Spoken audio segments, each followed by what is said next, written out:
अयोध्या जी प्राण प्रतिष्ठा के उपरांत श्री राम जी की जो प्रतिमा स्थापित हुई है वह दिव्य और सजीव हो गई है। क्या है इस सजीवता का कारण? सबके मन में यही प्रश्न घूम रहे हैं। आज चारों तरफ यही प्रश्न घूम रहा है।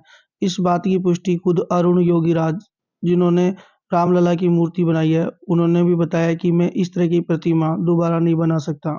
आज हम आपको बताने जा रहे हैं हमारे शास्त्रों में मंत्रों में कितनी बड़ी सामर्थ्य है। जब मंत्रों का ज्ञाता उस श्री विग्रह में भगवान का आह्वान वेद मंत्रों से, वेद मंत्र किसी के द्वारा रचित नहीं है, स्वयं भगवान वेद के रूप में प्रकाशित है। जो मंत्र वेदता त्रिकाल संध्या करने वाला ब्राह्मणत्व से युक्त, जब ब्रह्म ऋषि आह्वान करता है मंत्र से, भगवान जो सर्वत्र विराजमान है वहाँ प्रकाशित हो जाते हैं। हृदय में भगवान सबके विराजमान है पर प्रकाशित तो नहीं है ना। जहाँ मंत्र जपे आप हृदय में भगवान प्रकट हो जाते हैं। मंत्र का प्रभाव, अब वो विग्रह तो पाषाण का प्रकट दिखाई दे रहा है, अष्ट धातु का दिखाई दे रहा है, यह चित्रपट दिखाई दे रहा है। जहाँ भावपूर्ण मंत्रों का उच्चारण किया गया तो भगवान वहीं प्रकट हो गए। मंत्रों में बड़ी सामर्थ्य है। जब जन्मे जी को यह पता चला कि हमारे पिता को मारने वाला तक्षक सर्प अभी तक जीवित है, पिता हमारे पधार गए हैं, तो धिक्कार है हमारे जीवन को। अगर वह जीवित रह जाए, मैं सर्पेष्टि यज्ञ करूंगा, उसका आह्वान करके यज्ञ में भस्म करूंगा। मैं मंत्रों के प्रभाव की बात बता रहा हूँ तो आप समझ जाओगे दोस्तों। बड़े बड़े ब्रह्म ऋषियों ने मिलकर सर्पेष्टि यज्ञ किया। उसमें सर्पों के नाम लेकर आहुति दी जाती थी। जब यह पता चला तक्षक नाग को तो देवराज इंद्र उनके मित्र थे। देवराज इंद्र के सिंहासन के पाए से लिपट गया कि मेरी रक्षा करो। जन्मे जी ने कहा कि हजारों फन वालों सर्पों को तो भस्म होते हुए मैं मंत्र से देख रहा हूँ। जिस सर्प का नाम ले रहे हैं वही स्वाहा सीधे वाक के कुंड में भस्म हो रहे हैं। हजारों सर्प, लाखों सर्प, बड़े बड़े विशाल सर्प, ये तक्षक क्यों नहीं आया? तो उन्होंने कहा कि महाराज तक्षक इसलिए नहीं आ सकता कि देवराज इंद्र के सिंहासन के पाए से लिपटा है। जन्मे जी बोले कि कोई ऐसा मंत्र नहीं है कि सिंहासन सहित ही स्वाहा हो जाए।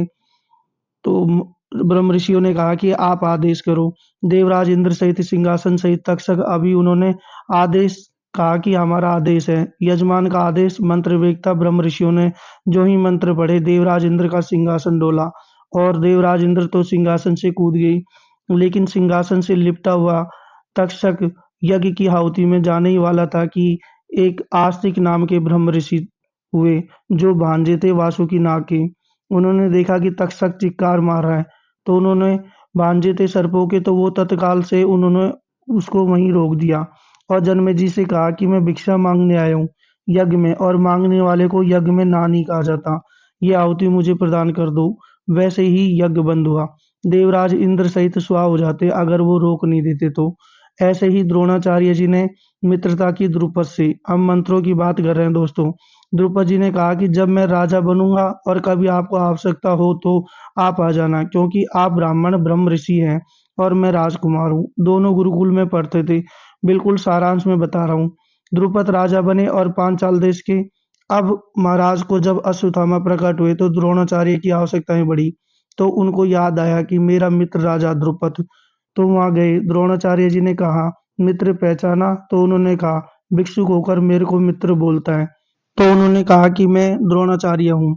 हाँ तो क्या हुआ? हो तो भिक्षुक ही, तुम मुझे मित्र कैसे कह सकते हो? बोले कि गुरुकुल में हमारी आपकी मित्रता हुई थी। तो क्या हुआ? वो गुरुकुल था, इस समय मैं राज सिंहासन पर बैठा हूँ और तुम बोलो क्या चाहिए, भिक्षा के रूप में ले सकते हो, मित्र कैसे बोल सकते हो? द्रोणाचार्य ने कहा कि अब नहीं, मैं आपको बताऊंगा कि मैं कैसा भिक्षुक हूँ। जब पांडवों और कौरवों को धनु विद्या की शिक्षा दी और वो पारंगत हो गए तो कहा कि गुरु दक्षिणा में। द्रोण ने कहा कि द्रुपद को परास्त करके बंदी बनाकर हमारे चरणों में डालो। कौरवों की तो सामर्थ्य नहीं थी और वो परास्त हो गए। तब अर्जुन ने कहा कि गुरुदेव, ये गुरु दक्षिणा अभी आपको कुछ क्षणों में मिल जाएगी। दिव्यास्त्रों के ज्ञाता अर्जुन और 5 भाई, केवल कोई सेना नहीं, परास्त करके द्रुपद को बंदी बनाकर द्रोणाचार्य के चरणों में डाल दिया। द्रोणाचार्य के चरणों में डाल दिया तो द्रोणाचार्य जी ने कहा कि मित्र, आप स्वीकार करते हो मेरे मित्र, क्योंकि इस समय मैं राजा हूँ और तुम परास्त पड़े हो मेरे चरणों में। तो हाथ जोड़कर खड़े हो गए और बोले अभी तुम्हारा सर कटवा सकता हूँ, पर नहीं, तुम्हें मैंने मित्र कहा है, जाओ राज्य करो, कभी भिक्षुक मत समझो।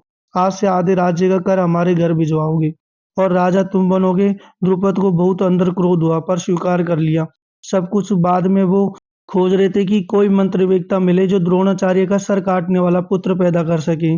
जब ऐसी बात करते थे तो ब्रह्म ऋषि मना कर देते थे। दो ऐसे ब्रह्म तत्व से युक्त मिले जिन्होंने यज्ञशाला में द्रोणाचार्य जी के वध का संकल्प करके हवन करने से धृष्टद्युम्न पैदा हुआ और द्रौपदी जी पैदा हुई, जो यज्ञ सैनी के नाम से भी जानी जाती है। वह यज्ञ से मंत्रों द्वारा उत्पन्न हुई। सुना होगा आपने, मंत्रों में इतनी सामर्थ्य है।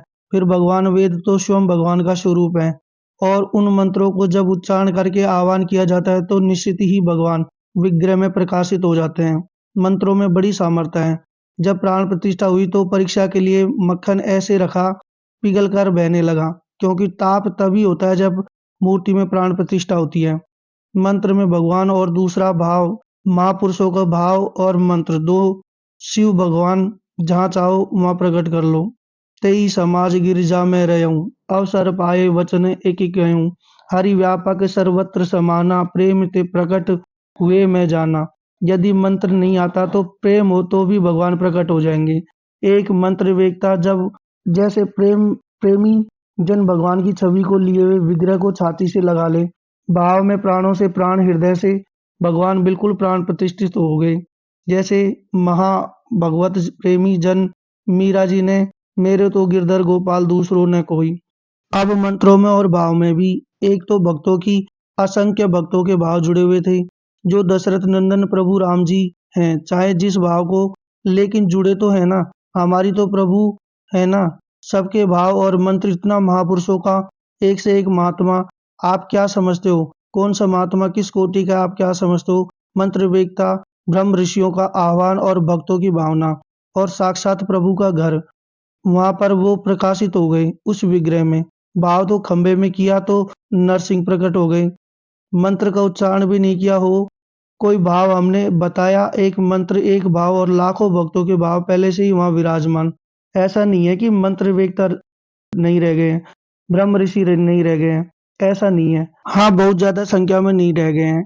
ऐसे ऐसे अभी मंत्र उच्चारण करने वाले चमत्कार प्रकट हो जाते हैं, और वो प्रकट हुआ ना चमत्कार विग्रह में भगवान साक्षात विराजमान हो गए।